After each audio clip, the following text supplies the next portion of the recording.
التحرش بالكويت تاريخيا هو نهاية لكل من يتحرش، منذ ملوككم غازي وفيصل إلى رؤسائكم أحمد حسن البكر وصدام حسين، إلى نوري المالكي اللي دخلكم في حرب أهلية، إلى السوداني الآن اللي أنا أعلم بأن هذا رجل سياسي ويفهم وعاقل، ولكن الأحزاب الولائية الموجودة في الداخل العراقي لن تسمح له بحل الموضوع بشكل سياسي، وإحنا نتمنى التوفيق والاستقرار لأهلنا في العراق.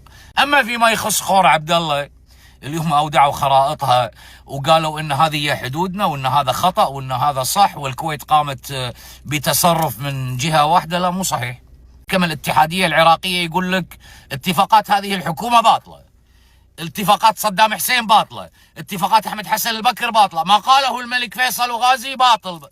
عيل شنو بقى؟ أي تاريخ نرجع لزمن العباسيين نشوف ابو جعفر المنصور شنو الحدود اللي حطها لك، ولا نرجع لزمن هارون الرشيد ونشوف نفوذه الى اين امتد؟